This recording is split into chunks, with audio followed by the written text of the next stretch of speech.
Sa eksena, makikita ang isang misteryosong lalaki na nakatitig sa bangkay ng kriminal na gun habang pinupulot ang kanyang tubo. Samantala, si Yosong ay mukhang balisa at bumulong, may isa pa. Biglang lumitaw ang isang pop-up notification na nagsasabing mission complete. Napatingin si Yosong sa mga gantimpala ng misyon at inisip, pinatay ko sila nang hindi man lang tinitingnan ang reward. Binanggit niya na may isang taong pagtaas sa kanyang espiritual na enerhiya at matagumpay niyang napatay ang lahat ng miyembro ng Black Snake Gang na dumating doon. Dahil dito, natapos niya ang espesyal na misyon. Ngayon, itinuon niya ang tingin sa misteryosong lalaki, at sa wakas, nakita niya ang pangalan at antas nito, level 21 at ang pangalan nito ay Guyan Han. Napaisip siya, sino ang taong ito? Taking gulat niya nang makita ang mga stats nito, lahat ng numero ay lampas sa 100. Bakit may ganitong kalakas na lalaki sa hanay ng Black Snake Gang? Tanong niya sa sarili. Napaatras siya ng bahagya, pakiramdam niya ay naliliitan siya sa sarili niya. Noon, napakalaki ng agwat ng kakayahan niya sa ibang tao kaya't puro question marks lang ang lumalabas sa stats ng malalakas na kalaban. Pero ngayon, level 90 na siya at nasa level 6 ang kanyang third eye of wisdom. Sa lahat ng mga taong tiningnan niya, iisa lang ang lumapit sa antas na ito. Ang pinuno ng Qianbang Academy, si Qian Taigang. Sa kabuuan, ang mga stats nito ay higit sa 100. Maging ang Fist of the Tiger ni Jiang Giho ay lumampas din sa 100 pagdating sa lakas. Ngunit sa kaso ni Yosong kapag umabot ang numero sa 100, ito na ang body enhancement stage. Naalala niyang huminto ang kanyang paglago sa 99, iyon ang kanyang limitasyon. Bukod pa rito, mababa pa noon ang antas ng kanyang third eye, kaya hindi niya nakita ang mga numero sa itaas ng Chorangyong. Habang sa kaso ni Qian Soso, ang kanyang limitasyon sa lakas ay 99, pero nakarating siya sa ikalawang yugto ng paggising. Alam kong iba ito sa simpleng pag-abot sa 100, pero hindi ko pa rin alam kung alin ang mas malakas, bulong niya. Sa huli, wala siyang ibang paraan kundi makipaglaban kay Soso upang malaman ang sagot. Binalikan niya ng tingin si Guyan Han. Ngunit hindi lakas ang tunay na problema rito. Mas mataas ang antas nito nang napakalayo kumpara sa kanya. Maging ang agility nito ay umabot sa 177. Napaisip siya, magkakaroon pa kaya ako ng pagkakataong manalo? Kasalukuyang nakatayo lang si Guyan Han nang walang pakialam, nakatingin sa palakol ni Yosong. Ngunit bigla siyang ngumiti, itinaas ang kanyang mga kamay, at sumuko, sabay sabing itinapon na niya ang kanyang sandata. Huwag mo akong atakihin, dagdag niya. Ngunit hindi pa rin lubos na nagtitiwala si Yosong sa mga sinasabi nito. Sinuri niya ang sitwasyon at napagtanto niyang ang berdeng kulay sa pangalan ni Guyan Han ay nangangahulugang hindi ito isang kalaban. Pero maaari itong magbago anumang oras, kaya nanatili siyang alerto.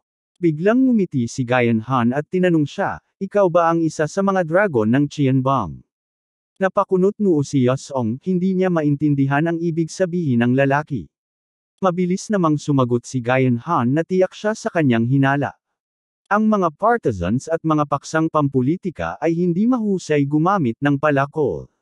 Idinagdag pa niya na ang paraan ng paggamit ng palakol na pinampire-piraso sa mga kriminal ay sapat ng palatandaan kung sino si Yosong. At ayon sa impormante namin, nandito ka na sa Xi'an. Tahimik lang na tumitig si Yosong sa kanya, nagtataka.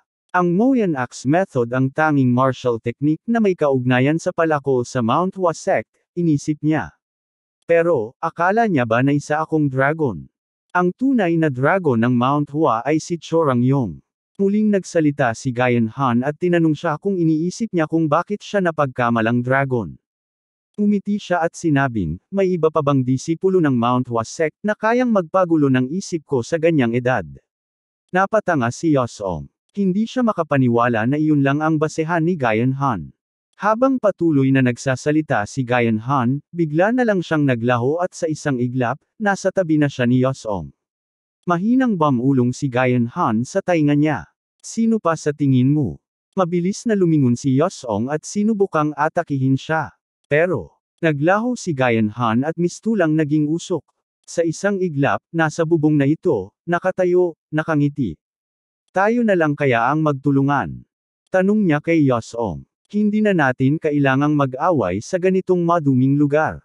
Kasabay nito, ngumiti siya ng may halong panunukso. Kailangan nating kilalanin ang isa't isa ng dahan-dahan. Ngunit sa isip ni Yosong, hindi iyon ang mahalagang bagay sa ngayon. Gulat na gulat siya sa bilis ni Gayan Han. Hindi makasunod ang mga mata at katawan ko, ganito ba ang galaw ng isang taong may 177 agility? Samantala, mukhang nais makuha ni Gayan Han ang tiwala niya. Bilang paggunita sa unang pagkikita natin, ako na ang bahala sa paglilinis ng mga bangkay ng mga kriminal na to. Nagpa-casual lang siya habang nakatingin kay Yosong at nagtanong, ayos lang ba yun sayo?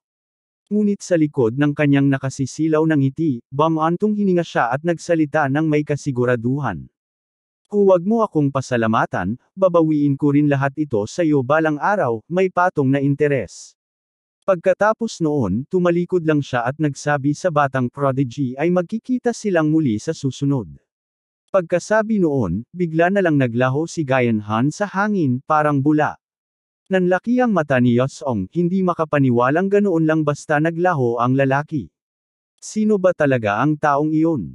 Mukha siyang isang adik sa droga. Bagaman litong-lito, nagpapasalamat siya na hindi sila nauwi sa laban. Napansin din niyang masyadong madaldal ang lalaking iyon, nagsasalita mag-isa bago bigla na lang naglaho na parang anino. Pero sa isang iglap, may naalala si Yosong, at napamulagat siya sa gulat.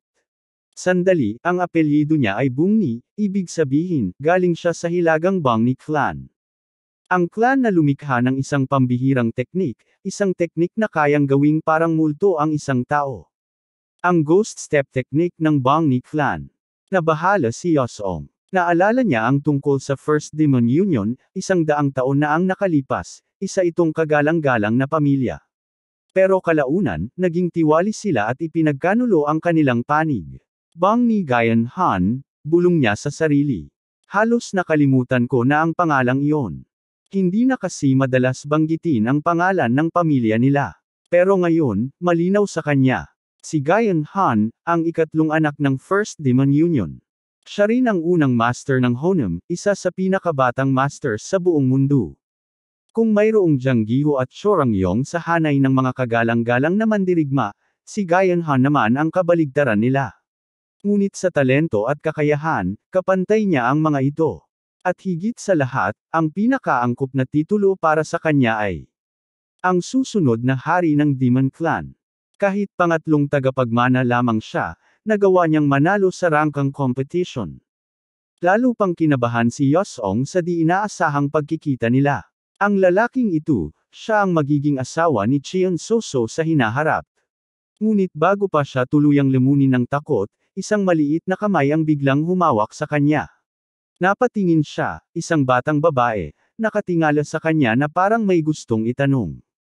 Ang tingin nito sa kanya ay nag-uusisa, ililigtas ba sila ni Yosong? Bahagyang natawa si Yosong. Halos nakalimutan niya ang mga bata dahil sa nangyaring iyon. Matapos mailigtas ang lahat ng bata, sa wakas ay muling nakaharap ni Yosong ang kanyang ama. Sa sandaling iyon, naisip niya kung dumaan din kaya ang kanyang ama sa ganitong sitwasyon sa kanyang nakaraang buhay, paano kung nag-iisa itong nahirapan, nasaksihan ang pagkawala ng mga bata, at ang pagkamatay ng kanilang ina. Tahimik na humiling si Yosong sa kanyang isipan, sana manatiling malakas at malusog ang kanyang ama hanggang sa marating niya ang rurok ng tagumpay. Kitang-kita ang tuwa sa mukha ng kanyang ama matapos ang lahat ng nangyari. Mahigpit nitong hinawakan ang balikat ni Yosong at nagtanong, ayos ka lang ba, anak?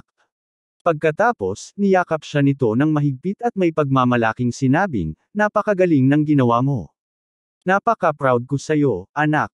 Sa narinig niyang iyon, hindi na nagawang magsalita ni Yosong. Tahimik siyang yamakap sa kanyang ama habang unti-unting bumagsak ang kanyang mga luha. Sa unang pagkakataon, muli siyang ngumiti at sinabi, ikaw rin, ama, napakagaling mo rin. Pinakalma niya ito at sinabing wala na itong dapat ipag-alala sa Black Snake Gang, hahanapin niya ang mga ito kasama ang iba pang opisyal ng militar. Ngunit sa gitna ng kanilang emosyonal na pag-uusap, biglang lumitaw ang isang espesyal na misyon sa harap ng kanyang screen. Agad niyang sinilip ang misyon at naguluhan nang makita niyang ang bilang ng kailangang mapatay na kasapi ng Black Snake Gang ay patuloy na tumataas. Nagulat siya sa nangyayari, ang progreso ng misyon ay patuloy na napupuno ng hindi niya namamalayan. Hanggang sa umabot ito sa bilang na 37, at biglang lumabas ang notifikasyon na kumpleto na ang kanyang misyon. Napakunot ang noo ni Yosong. Doon niya naalala ang sinabi ni Guyon Han kanina, na siya na ang bahala sa mga natitirang miyembro ng gang. Medyo nagduda pa siya noon, iniisip kung sineseryoso ba talaga ni Guyon Han ang kanyang sinabi. Paano kaya nito nagawa iyon ng ganoon kabilis? Pero kahit na nagtataka siya, masaya na rin siyang nakatanggap ng gantimpala nang hindi man lang gumalaw ng kahit isang daliri. Hindi pa iyon ang huling pagkikita nila ni Guyon Han. Alam niyang sa hinaharap, muling magtatagpo ang kanilang landas, at ngayon pa lang, may isang taong nag-aabang sa kanya, si Cho Rang-yong. Napatingin si Yosong sa malayo, matibay ang kanyang loob. Alam niyang sinuwerte lang siya sa pagkakataong ito, pero isang bagay ang tiyak, mas malakas si Guyon Han kaysa sa kanya. At higit sa lahat, hindi niya rin maaaring maliitin si Cho Rang-yong. Tulad ng inaasahan, ang mundo ng Murim ay tunay na isang nakakatakot na lugar. Pagkatapos noon, biglang tinakpan ni Yosong ang kanyang mga mata gamit ang kanyang kamay at napabuntong hininga. Ano bang iniisip ko? Bulong niya sa sarili. Ngunit agad niyang pinatatag ang kanyang loob at mariing sinabi, kailangan ko ring lumakas. Binuksan niya ang kanyang status window at pinagmasdan ito. Sa aspeto ng mga pangunahing atake, maaari niyang sabihin na isa siya sa pinakamalalakas sa kanyang mga kaedad. Ngunit pagdating sa lahat ng iba pang aspeto, maliban sa pisikal na lakas, malinaw na mas mataas pa rin sa kanya si Guyon Han. Kung nais niyang makahanap ng ibang paraan para lumakas, kailangan niyang gawin ang isang bagay tulad ng body modification. Tulad ng inaasahan, kailangang itaas niya ang kanyang lakas mula sa 79. Sa gitna ng kanyang malalim na pag-iisip, biglang nagtanong ang batang babae na mahigpit pa ring nakahawak sa kanya. Bakit hindi natin maisama si nanay? Tanong nito nang may lungkot. Napatingin si Yosong sa kanya at malungkot na umiling. Hindi natin siya maaring isama, sagot niya sa mahinang tinig. Alam niyang ipinagbabawal ng batas ng bansa na ilabas ng ukan ang sinumang may ketong, kahit pa ito ay isang bangkay na lamang. Habang nakatingin sa naglalagablab na bahay sa kanilang likuran, mahina niyang idinugtong, kung makakapunta sa langit ang inyong ina, hindi na siya kailanman masasaktan. Sa sandaling iyon, isang batang lalaki naman ang lumapit sa kanya at nagtanong, Kuya Yosong, saan po napupunta ang mga tao kapag namatay sila? Tahimik na tiningnan ni Yosong ang bata, saka siya tumangala sa kalangitan at sumagot, sa reinkarnasyon. Ngunit sa totoo lang, hindi rin siya sigurado. Kaya idinugtong niya, hindi ko alam, pero kung magsisikap tayo sa buhay na ito, baka sa susunod na buhay ay maipanganak tayong muli ayon sa nais natin. Napaisip ang mga bata sa narinig nilang iyon. Saka idinagdag ni Yosong kung mamamatay tayo at muling ipanganak, baka isang araw, muli ninyong makasama ang inyong mga magulang. Nang marinig ito, tila unti-unting naunawaan ng mga bata ang nais niyang ipahiwatig. Pagkatapos, may isa na namang nagtanong, Kuya Yosong, saan po tayo pupunta ngayon? Tiningnan ni Yosong ang grupo ng mga bata sa kanyang harapan, mga batang nawalan ng magulang, mga musmos na walang matatakbuhan. Naisip niyang dalhin sila sa turnip. Bukod sa iilan, karamihan sa mga batang ito ay wala nang maaaring kapitan, maliban sa mga opisyal ng gobyerno at mga eunuko. Ngunit sa totoo lang, iisa lang ang natitira nilang matatakbuhan. Sa hindi kalayuan, may ilang taong nagtatayo ng isang bahay. Nang mapansin ito ni Zhongyi Huang, napamulagat siya sa gulat. Ngunit matapos ang ilang sandali, napangiti siya at tumango na parang nauunawaan ang nangyayari. Napangiti rin si Yosong sa reaksyon ni Zhongyi Huang at tinanong, may mahigit 30 sila, okay lang ba talaga ito? Ay dadagdag ko na rin ang gastos para sa pag-aaruga sa mga bata, dagdag pa niya. Ngunit ngumiti lang si Zhongyi Huang, Commandant, at tinapik ang kanyang balikat. Huwag mo nang alalahanin yan, sabi nito. Isa itong hiling mula sa iyo, kaya hindi mo kailangang mag-alala. Masayang-masaya si Yosong sa nangyari, iniisip kung gaano katawa-tawa na ang isang taong dating walang pakialam ay nagbago ng husto. Ngunit sinabi ni Jonggi Huang na may isang kondisyon. Pumayag naman si Yosong at inisip na basta't hindi ito tungkol sa pera, wala siyang problema. Umiti si Jonggi Huang at sinabing kung maaari siyang magsilbing guro sa mga bata paminsan-minsan, sapat na yon. Dagdag pa niya, plano niyang gawing isang magandang lugar ito balang araw. Sinabi rin niya na dinala ni Yosong ang mga napakahuhusay na disipulo. Masaya si Yosong sa naging resulta, hindi niya inakala na ang hiling na tila mas mahirap pa sa pagsupil sa Black Snake Gang ay madaling matatanggap. Mababa siyang yumuko bilang pasasalamat sa pagtanggap ng kanyang pabor. Umiti si Jonggi Huang at sinabing dahil napagkasundoan na nila ito, mayroon siyang isang kahilingan, na ipagluto siya ni Yosong ng sabaw ng kuneho. Dagdag pa niya, hindi siya nakakapagkain nitong mga nakaraang araw at pakiramdam niya'y nauubusan na siya ng lakas.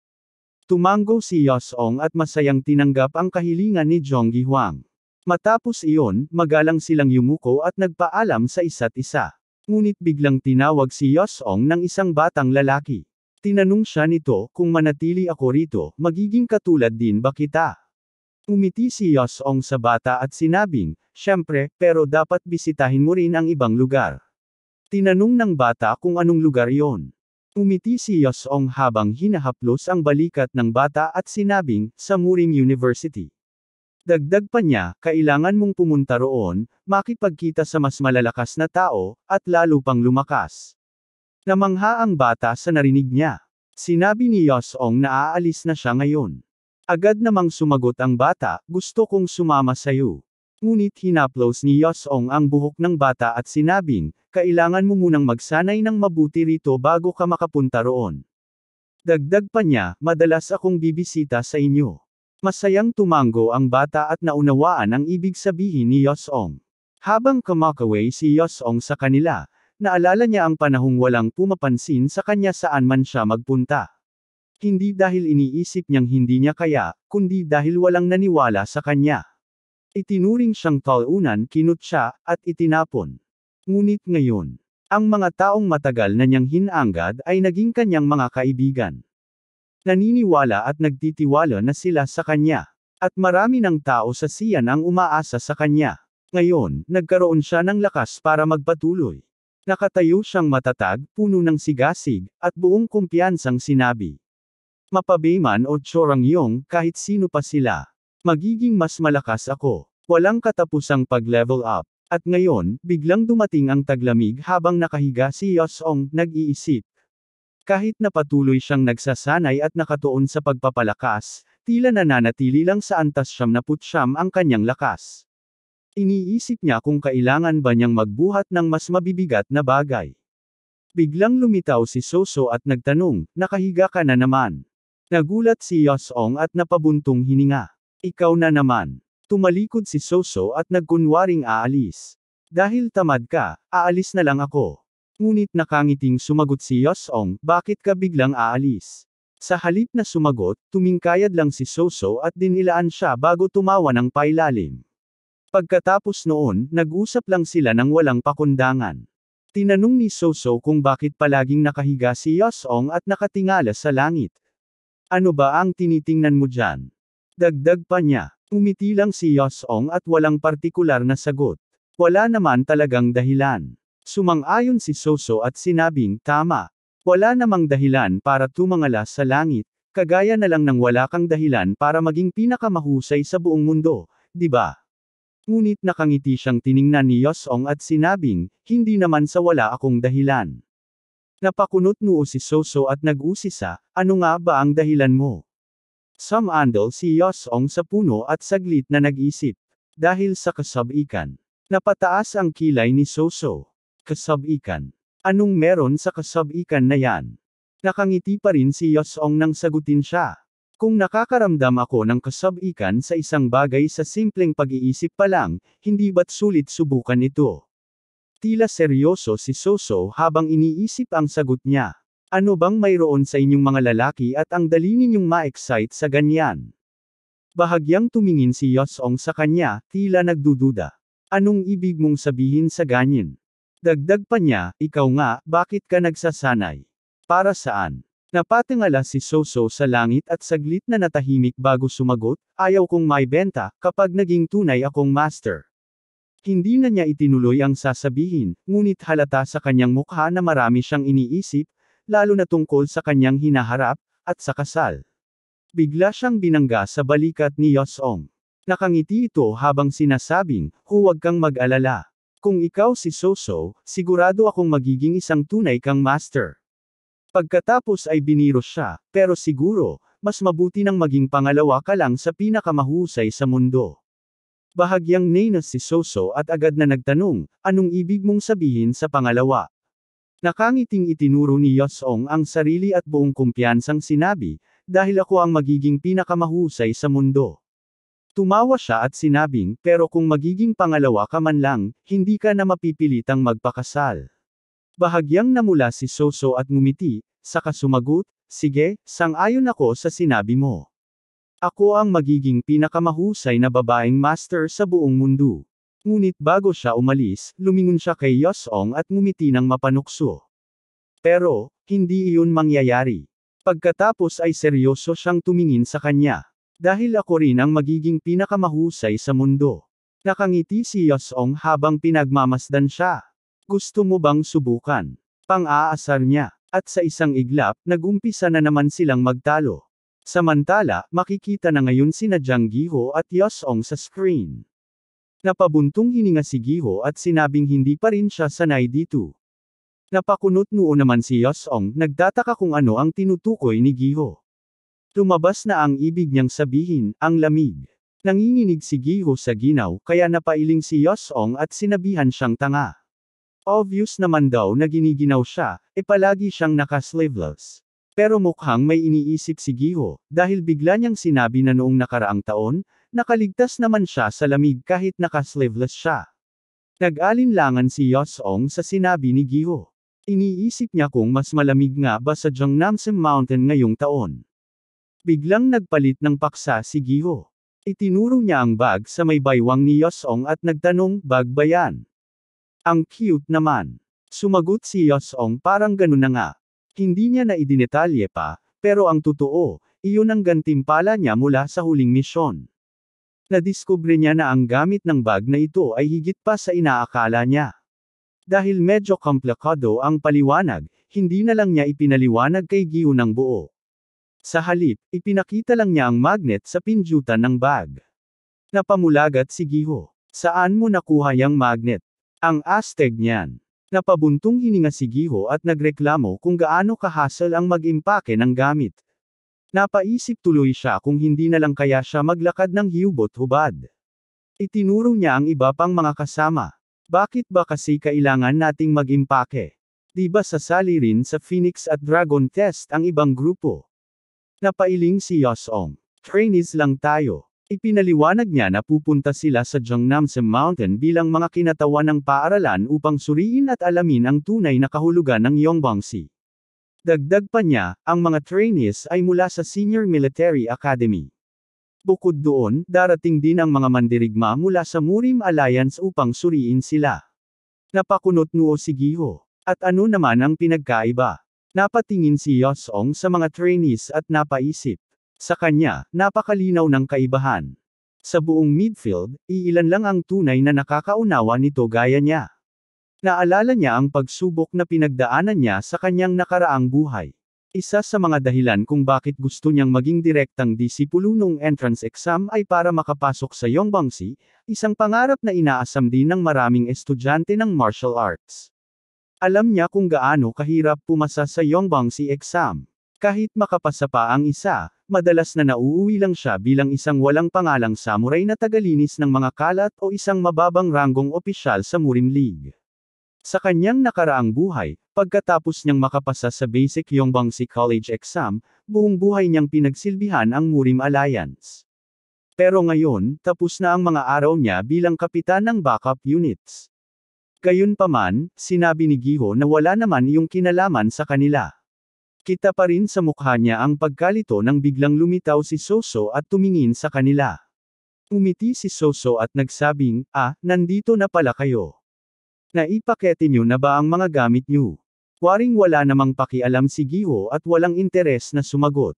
Nagmadali lang kami ni Yosong, sagot niya. Isa pa, may 5 pang araw bago umalis. Ngunit tiningnan lang sila ni Soso, saka itinuro ang likuran nila. Pero halos lahat ng Yongbangsi candidates, umaalis na, sabi niya. Umiti lang si Jang Giho at sinagot siya, kasi naman, sama-sama silang aalis bilang grupo. Dagdag pa niya, ako, susunod na lang mag-isa mamaya. Ano bang silbi ng maagang pagpunta? Tumingon si Soso kay Yosong at tinanong din ito, ikaw, ano plano mo? Umiti lang si Yosong at kalmadong sumagot, ako rin, susunod na lang mag-isa. Napaismid si Soso, bakit hindi na lang kayo sabay? Ngunit ngumiti lang si Yosong sa kanya. Pupunta ako roon habang nagsasanay, sagot niya. Dagdag pa niya, kung sabay-sabay kaming pupunta, paano pa ako makakapagsanay? Si Soso ay nakangising ng aasar sa kanila, sinasabing mas mabuting huwag silang maagang umalis para sa kaligtasan ng buong Qianbang Military Academy. Idinagdag pa niya na kung magkamali sila, maaaring madiskwalipika ang lahat ng mga kukuha ng pagsusulit sa akademya. Matapos iyon, kumaway si Soso sa kanila bago umalis, sabay sabing magkikita na lang sila mamaya sa bundok Jeongnamseom. Samantala, si Yosong ay nakatingin sa mga maestro, ramdam ang matalim nilang mga tingin at tila nakatuon din sa kanya. Napansin ni Jang Giho ang kanyang tingin at tinanong siya, aalis ka na ba? Ngunit mukhang nagmamadali si Yosong na umalis, waring iniisip na kung magtagal pa siya roon, baka mahuli siya ng mga maestro. Bago siya tuluyang lumakad palayo, nilainggan niya si Giho at sinabing, dapat ikaw rin, umalis ka na rin ngayon kung ayaw mong marinig na naman ang mga salitang ikaw ang pag-asa namin. Mula kahapon, wala na silang ibang naririnig kundi iyon. Lumipat ang eksena sa timog na tarangkahan ng Sian. Habang naglalakad, tinitingnan ni Yosong ang kanyang bag, sinasabing malaki ito at may maluwag na espasyo. May kakaibang disenyo ito na kahit isang kamay lang niya ang gamitin, madali niya itong mabubuksan. Habang sinusuri niya ito, bahagyang natatakpan ang kanyang paningin, ngunit napakadaling ipasok at ilabas ang kahit anong gamit sa loob nito. Lalo na sa 5 espesyal na espasyong nasa loob, kahit na ang mas malalaking bagay na hindi kasya sa karaniwang bag, nagagawa niyang ipasok ng walang problema. Bukod pa roon, natuklasan niyang kaya rin niyang itago sa loob ang kanyang espiritual na alagang pusa. Naalala niyang muntik na siyang mahuli ng kanyang ama habang inilalagay niya ito sa bag, kaya't hindi niya maiwasang kabahan. Habang binubusisi niya ang kanyang imbentaryo, napaisip siya at idinagdag ang alak, para kung sakaling magutom ang kanyang pusa, may makuha itong maiinom. Sa hindi inaasahang pagkakataon, bigla siyang nadapa habang naglalakad. Nagulat siya nang bumagsak ang buong mukha niya sa lupa. Agad siyang tumingin sa paligid upang tingnan kung ano ang nakaharang sa kanyang dinaraanan. Sa kanyang pagkagulat, isang matandang lalaki ang nakahandusay sa lupa, mahimbing na natutulog. Nang sinilip niya ito ng mas malapitan, napaatras siya sa gulat. Hala, anong ginagawa ng 100 taong gulang na matanda rito?